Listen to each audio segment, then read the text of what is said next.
Hello guys, మీకు కనుక మా వీడియోస్ నచ్చినట్లయితే మా వీడియోస్ని లైక్ చేయండి, షేర్ చేయండి అండ్ మా ఛానల్ని సబ్స్క్రైబ్ చేయండి. ఎపిసోడ్ 7 స్టార్టింగ్ లో మనం ఈ మేయర్ని చూస్తాం. ఆ మేయర్ని చంపడానికి మేయర్ గొంతు పట్టుకుంటాడు అండ్ అతని పైరేట్స్కి ఆర్డర్ ఇస్తాడు ఆ క్యానన్ షూట్ చేయమని. బట్ అంతలో అక్కడికి మన లూఫీ వచ్చేసి ఆ చేతిని పట్టుకుంటాడు అండ్ మేయర్ని కాపాడేస్తాడు. దాని తర్వాత అంటాడు, రే బగ్గి, ఈ రోజు నీకు పగిలిపోతారు కంప్లీట్ గా అని చెప్పేసి. ఇది విన వెంటనే బగ్గి తన చేతిని మళ్ళీ తన చేతికి అతికించుకుంటాడు. అతికించుకున్న తర్వాత బగ్గి అంటాడు, రే నీకు ఎంత ధైర్యం ఉంటే నా డెన్ లోకి వచ్చి నన్నే బెదిరిస్తావు, ఈ రోజు నీకు చావు తథ్యం రా అని చెప్పేసి అంటాడు. అప్పుడే మన మేయర్ కూడా జోస్ వచ్చేస్తుంది. అదే జోస్ తో బగ్గి 4 గేట్లు వేయడానికి ముందరికి పోతాడు. బట్ అదే సమయంలో మన లూఫీ వచ్చేసి మనోడు తలకాయ పట్టుకుంటాడు. తలకాయ పట్టుకొని గోడకేసి కొడతాడు. దాని వల్ల మనోడు అక్కడే స్పృహ తప్పి ఓడిపోతాడు. ఇది చూసి నామి కోపంతో గట్టిగా అరుస్తూ అంటుంది, లూఫీ నీకు అర్థమవుతుంది నువ్వు ఏం చేస్తున్నావు అని చెప్పేసి. అప్పుడు మన లూఫీ అంటాడు, నువ్వేం టెన్షన్ పడద్దు నామి, జస్ట్ మనోడు మేయర్ స్పృహ తప్పి ఓడిపోయినాడు అంతే అని. అప్పుడు జోరో అంటాడు, నామి లూఫీ ఎలా చేయలేదంటే మనోడు డైరెక్ట్ సావడానికే పోతాడు బగ్గి దగ్గరికి, సో మనోడు చేసినది కరెక్టే అని చెప్పేసి. అప్పుడు మన మేయర్ చూస్తాం, మనోడు స్పృహ తప్పి కింద పడిపోయింటాడు. అప్పుడు నామి అంటుంది, కరెక్టే నేను కూడా ఒప్పుకుంటా, బట్ మరి గోడకేసి కొట్టాల్సినంత అవసరం లేదు, మనోడు ముసిరాడు ముందే పోతే ఎవడు గ్యారెంటీ అని చెప్పేసి.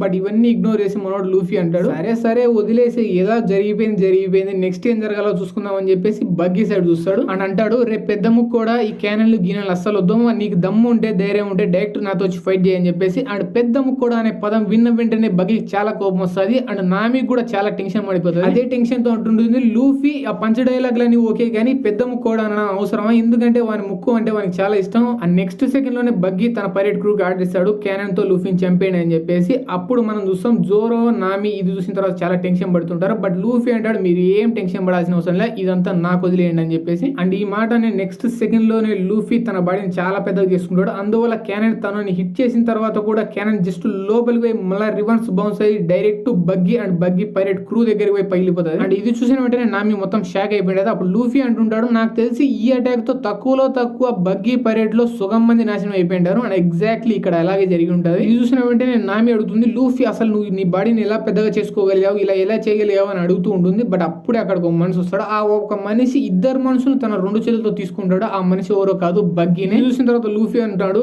ఓకే సో తనను తాను కాపాడుకొని తన పైరేట్ క్రూలో ఇద్దరు అడ్డు పెట్టుకున్నాడు అనమాట బగ్గి. అప్పుడే మనం ఆ పడిపోయిన చాలా మంది పైరేట్లలో బీస్టేమర్ మోజీని చూస్తాం. బీస్టేమర్ మోజీ పైకి వచ్చి అంటూ ఉంటాడు, ఇక్కడ ఏం జరుగుతుంది అని చెప్పేసి. అప్పుడు బగ్గి అంటాడు, రే మొబ్బే కింద ఏం జరుగుతుందో తెలియదా, మనం ఎనిమిదితో ఫైట్ చేస్తున్నాం అని చెప్పేసి. అప్పుడే బీస్టేమర్ మోజీ లూఫీని చూసి అంటాడు, కెప్టెన్ బగ్గి ఇతనే నన్ను ఓడించినది, ఇతను నార్మల్ ఓడు కాడు, మీరు అస్సలు అండర్ ఎస్టిమేట్ చేయకండి, ఎందుకంటే ఇతనికి రబ్బర్ పవర్స్ ఉన్నాయి. అప్పుడే మనోడు లూఫీ కూడా తన రబ్బర్ చేతులను నామికి తన బుగ్గలు సాగివికి చూపిస్తూ ఉంటాడు. అప్పుడు అది చూసిన తర్వాత నామి ఇంకా షాక్ అయిపోతుంది. అప్పుడే మనం బీస్టేమర్ మోజీ సింహాన్ని చూస్తాం. ఆ సింహాన్ని ఇంకొకతను ఎవడో అడ్డు పెట్టుకుంటాడు. అతని పేరు కబాజీ అన్నమాట. తన కోపం వచ్చి అంటుంటాడు, నీకు ఎంత ధైర్యం కబాజీ నా సింహాన్ని షీల్డ్ గా అడ్డు పెట్టుకోవడానికి అని చెప్పేసి. ఇది చూసిన తర్వాత కబాజీ అంటాడు, రే మోజీ నేను అనుకున్నా నీ సింహం యాదానికి పనికిరాదని, బట్ ఫైనల్లీ నాకు షీల్డ్ గా నా పనికి వచ్చింది, సో పండగ చేసుకోపో అని చెప్పేసి ఆ సింహాన్ని మోదీ సైడ్ ఇసిరేస్తాడు. చూసిన వెంటనే మోదీ సింహం దగ్గర అడుగుతుంటాడు, సింహం ఏదో ఒకటి మాట్లాడు అని చెప్పేసి. బట్ అది ఏం మాట్లాడలేదు. సో ఇది చూసిన తర్వాత మోదీ చాలా కోపంతో కబాజీని కానీ అటాక్ చేయడానికి చాలా ఫాస్ట్ గా వన్ సైడ్ పోతుంటాడు. బట్ కబాజీ వానికంటే పవర్ఫుల్ అవడంతో ఒకే ఒక కిక్ తో మోజీ గాని చాలా దూరం కొట్టేస్తాడు. అండ్ ఆ కిక్ వల్ల డైరెక్ట్ ఆ మోజీ లూఫీ దగ్గర పోయి పడుతుంటాడు. బట్ లూఫీ కూడా మోజీని ఒక కిక్ తో డైరెక్ట్ పోయి గోడ కానిచ్చేస్తాడు. దాని వల్ల మనోడు గోడకు బలిలాగా అతుకపోతాడు లాస్ట్ కి. అప్పుడు కబాజీ అంటాడు, కెప్టెన్ బగ్గి ప్లీజ్ నాకు పర్మిషన్ ఇవ్వండి, ఆ ముగ్గురు తల తీసుకొచ్చి మీ కాళ్ళ దగ్గర పడేస్తా అని చెప్పేసి. అప్పుడు కెప్టెన్ బగ్గి నవ్వుతూ అంటాడు, పర్మిషన్ ఇచ్చిన పోయిరాబో అని చెప్పేసి. ఇది విన్న వెంటనే మనోడు సింగిల్ వీల్ సైకిల్ ఒక కత్తి తీసుకొని డైరెక్ట్ జోరో సైడ్ పోతుంటాడు. బట్ మధ్యలోనే డైరెక్షన్ చేంజ్ చేసుకొని లూఫీని అటాక్ చేయడానికి లూఫీ సైడ్ పోతాడు. బట్ మధ్యలో మన జోరో వచ్చేసి ఆ అటాక్ ని అడ్డుకొని అంటాడు, నువ్వు మన కత్తి పడతావు నేను కూడా కత్తి పడతా, సో మన ఇద్దరం ఫైట్ చేద్దాం, మధ్యలో లూఫీని ఎందుకు లాగుతావు అని చెప్పేసి. అప్పుడు కబాజీ పైరేట్ అండర్ జోరోని చూస్తాడు. ఓకే నువ్వు పైరేట్ అండర్ జోరో కదా, ఓకే మన ఇద్దరం ఫైట్ చేద్దాం. బట్ అప్పుడే జోరోకుండే గాయాన్ని కూడా కబాజీ చూస్తాడు. అది చూసిన తర్వాత ఓకే సో నువ్వు గాయపడ్డావు ఆల్రెడీ, మంచి విషయం, దాన్ని వాడదాం అని చెప్పేసి. ఇది చూసిన తర్వాత లూఫీ కూడా టెన్షన్ వచ్చేస్తుంది. అని అడుగుతాడు, జోరో నువ్వు వాని హ్యాండిల్ చేయగలవా అని చెప్పేసి. అప్పుడు జోరో అంటాడు, నువ్వు ఏం టెన్షన్ పడద్దు, వాని ఈజీగా నేను హ్యాండిల్ చేస్తాను అని చెప్పేసి జోరో అంటాడు. ఆ నెక్స్ట్ సెకండ్ కబాజీ జోరోని అటాక్ చేయడానికి జోరో సైడ్ పోతాడు అండ్ అటాక్ కూడా చేస్తాడు. బట్ ఆ అటాక్ ను మనోడు కత్తితో అడ్డుకుంటాడు. బట్ అప్పుడే కబాజీ తన నోట్లోంచి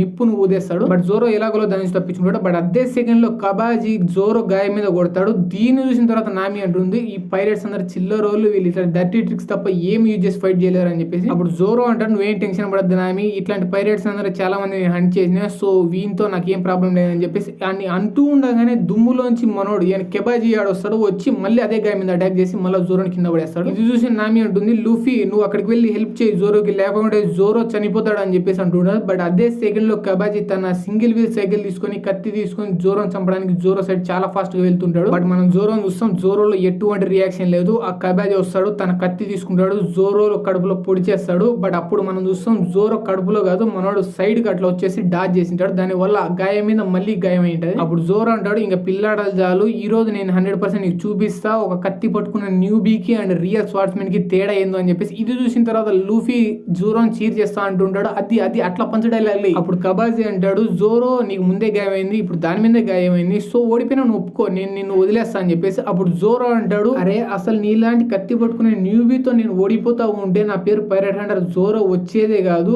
సో అర్సల్ యాక్షన్ కి రెడీగా ఉండని చెప్పేసి అంటాడు. అప్పుడు కబాజీ అంటాడు, నేను నిన్ను దయదలిచి వదిలేద్దాం అనుకుంటే నువ్వు ఓవర్ యాక్షన్ చేస్తున్నావు, సో నేను నీ మీద దయ చూపించేదే, నెక్స్ట్ అటాక్ నిన్ను కంపల్సరీ చంపేస్తా అని చెప్పేసి. అప్పుడు జోరో అంటాడు, చూద్దాం ఎవరు అటాక్ ఎవరిని చంపేస్తుందో, బట్ గుర్తు పెట్టుకో ఇదే నువ్వు లాస్ట్ వినే మాట అని చెప్పి వెంటనే తన కత్తిని తన నోట్లో పెట్టుకుంటాడు అండ్ తన 2 కత్తులను 2 చేతులతో తీసుకుంటాడు. అండ్ ఇదంతా చూస్తున్న నామి అక్కడ నుంచి వెళ్ళిపోతూ అంటుంటది, నేను ఈ పైరేట్స్ పోరాడే చూలేను పా, దీనికంటే పోయి పైరేట్ ట్రెజర్ దోచుకునేది మేలు, నేను వెళ్ళిపోతున్నా అని చెప్పేసి అంటారు. ఇది చూసిన లూఫీ అంటాడు, సో నో ప్రాబ్లం, నువ్వు వెళ్ళిపోయి ట్రెజర్ అంతా దోచుకొని వచ్చేసి మళ్ళీ కలిసి మళ్ళీ పని చేద్దాం అండ్ నువ్వే మా షిప్ నావిగేటర్ అని చెప్పేసి అంటాడు. ఇదంతా ఇగ్నోర్ చేసి నామి అక్కడ నుంచి మొత్తం వెళ్ళిపోతుంది. అండ్ అప్పుడు కెబాజీ చూస్తాం, కెబాజీ జోరోను అటాక్ చేయడానికి చాలా బంగారాలు జోరో సైడ్ వదిలేసింటాడు. అప్పుడు ఇక్కడ సీన్ షిఫ్ట్ అవుతుంది నామి సైడ్. నామి కొంచెం వెతికిన తర్వాత ఫైనలీ నామికి ఒక ప్లేస్ దొరుకుతుంది. అప్పుడే మళ్ళీ సీన్ షిఫ్ట్ అవుతుంది. ఆ బంగారాలతో చాలా కష్టపడుతూ జోరో ఫైట్ చేస్తుంటాడు. ఇదే అదునుగా చూసుకొని కెబాజీ కత్తి తీసుకుని జోరోకి ఒక పవర్ఫుల్ అటాక్ చేయడానికి వస్తుంటాడు. బట్ అదే సమయంలో బగ్గి తన చేతిని తన బాడీ నుంచి వేరే చేసుకుని జోరోని ఎలాగో ఆపాలని చెప్పేసి బ్యాక్ నుంచి వస్తుంటాడు. ఆ విషయం జోరోకి తెలిసిపోతుంది. అప్పుడు అనుకుంటుంటాడు,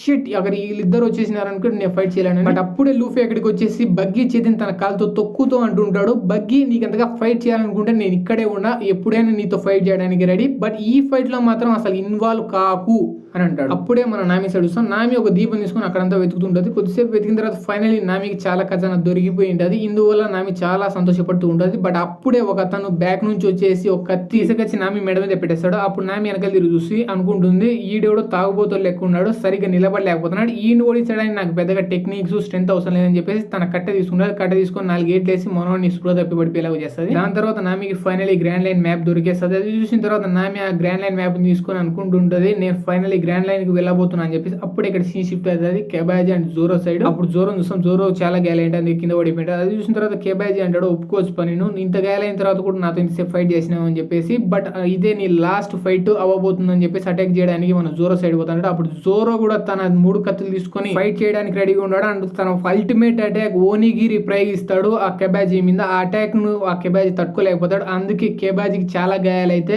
ఆ కెబాజీ ఆ గాయాలతోనే అక్కడే పడిపోతాడు మొత్తం. అండ్ ఆ అల్టిమేట్ అటాక్ ను యూజ్ చేయడం వల్ల జోరో కూడా చాలా అలసిపోతాడు. సో జోరో కూడా అక్కడే పడిపోతాడు అండ్ పడిపోయే ముందర అంటాడు, నన్ను కొద్దిసేపు లేపొద్దు, నేను ఇక్కడే కొద్దిసేపు నిద్రపోతా అని చెప్పేసి. అది విన్న తర్వాత లూఫీ అంటాడు, నో ప్రాబ్లం, నువ్వు ఎంతసేపు నిద్రపోవాలనుకున్నా నిద్రపో, మిగతావి నేను చూసుకుంటా అంటాడు. అప్పుడు మనం నామి సైడ్ చూస్తాం. నామి మొత్తం ఖజానా అంతా మూట కట్టిన తర్వాత అనుకుంటుంది, ఒప్పుకోవచ్చు, ఈ పైరేట్ దగ్గర ఒక రకమైన ఖజానే ఉంది, దీన్ని తీసుకొని నాకు చాలా డబ్బులు వచ్చేస్తాయని చెప్పేసి. అండ్ దొంగ గొప్పతనం దొంగిలించడంలో లేదు, బట్ దొంగిలించి అక్కడ నుంచి పారిపోవడంలో ఉంది. సో నేను ఇప్పుడు పడవ తీసుకొని ఇక్కడ నుంచి పారిపోతా అని చెప్పేసి అనుకుంటున్నాను. అప్పుడు ఇక్కడ సీన్ షిఫ్ట్ అదే లూఫీ అండ్ బగ్గీ సైడ్. అప్పుడు బగ్గీ అంటాడు, రే నేను ఈ డబ్బులంతా దోచుకొని గ్రాండ్ లైన్ మ్యాప్ నాకు దొరికింది కాబట్టి గ్రాండ్ లైన్ పోదాం అనుకున్న టైంలో నువ్వే కూడా ఇట్లా తగులుకున్నావు అని చెప్పేసి. అప్పుడు లూఫీ అంటాడు, నేను కూడా గ్రాండ్ లైన్ పోదామని. అప్పుడు బగ్గీ అంటాడు, ఎందుకు పోదాం అని చెప్పేసి. అప్పుడు లూఫీ అంటాడు, నేను కింగ్ ఆఫ్ ది పైరేట్స్ అవుదామని గ్రాండ్ లైన్ వెళ్తున్నా అని. అప్పుడు బగ్గీ అంటాడు, రే ఆ క్యాబ్ పెట్టుకొని ఇట్లా చిల్లర పెద్ద మాటలు మాట్లాడదు, ఎందుకంటే నా ఫ్రెండ్ ఒకటి ఉండేటోడు, వాడు కూడా ఇట్లా చిల్లర మాటలు మాట్లాడేటోడు, సో నాకు అసలు వాడంటే ఇష్టం ఉండదు, నువ్వంటే ఇప్పుడు ఇష్టం లేదని చెప్పేసి. అప్పుడు లూఫీ అంటాడు,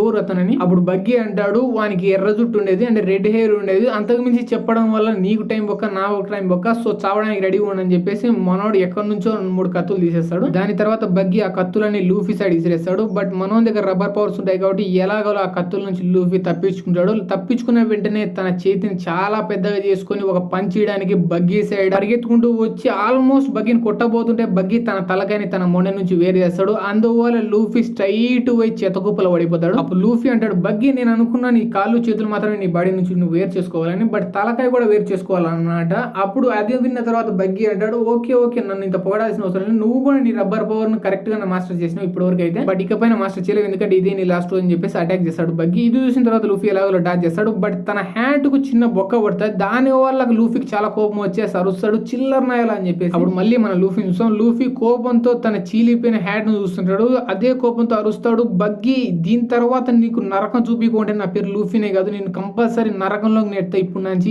ఎందుకంటే ఈ హ్యాట్ నాకు చాలా ఇష్టం, ఎందుకంటే ఈ హ్యాట్ నాకు ఇచ్చిన వ్యక్తితో నేను ప్రామిస్ చేసిన నేను compulsory king of the pirates అయ్యే తీరుతా అని చెప్పేసి. అండ్ ఈ మాటలన్నీ బగ్గీతో చెప్తూనే ఉంటాడు. అంతలోపు బగ్గీ మళ్ళీ లూఫీ మీద అటాక్ చేస్తాడు. బట్ ఈసారి లూఫీ ఎలాగో డాచ్ చేస్తాడు. బట్ ఈసారి కావాల్సిన బగ్గీ లూఫీని కాకుండా లూఫీ టోపీని అటాక్ చేసింటాడు. అందువల్ల లూఫీ టోపీలోకి 3 బొక్కలు వచ్చేస్తాయి. ఇది చూసిన తర్వాత లూఫీకి షాంక్స్ గుర్తుకొస్తాడు. షాంక్స్ ఎలా ఈ టోపీని లూఫీకి ఇచ్చింటాడు అండ్ లూఫీని కాపాడడానికి షాంక్స్ తన చేతిని ఎలా పోగొట్టుకున్నాడు అండ్ ఈ టోపీని లూఫీకి ఇచ్చేటప్పుడు షాంక్స్ ఏం చెప్పింటాడు అవన్నీ గుర్తుకొచ్చింటాయి. లూఫీ, ఈ టోపీ నాకు చాలా ప్రాణం, ఈ ప్రాణాన్ని నేను నీకు ఇస్తున్నా, సో ఈ టోపీని ఇప్పటి నుంచి జాగ్రత్తగా చూసుకో అని అంటాడు. అప్పుడు మనం బగ్గీ చూస్తాం. బగ్గీ తన చేతిని రివర్స్ పిలుచుకుంటాడు. అందువల్ల ఆ క్యాప్ మళ్ళీ బగ్గీ చేతిలోకి వచ్చేస్తా. అది చూసిన తర్వాత బగ్గీ అంటాడు, ఈ పాడుబడిన టోపీ కోసం ఇంత బిల్డప్, ఇది నీ తలకాయ మీద కాదు చెత్త కుప్పలో ఉండాల్సినది, సో దీన్ని పక్కన పడేసి అంటాడు. అప్పుడు లూఫీ అంటాడు, నీకు ఎంత ధైర్యం, అది ఎవరి టోపీనో తెలుసా, ఇది షాంక్స్ టోపీ అని చెప్పేసి. ఇది విన్న వెంటనే బగ్గీ ఇంకా కోపం వచ్చేస్తుంది. కోపం వచ్చేసి టోపీని కింద పడేసి అంటాడు, నాకు ముందే అనుకున్నా ఈ టోపీ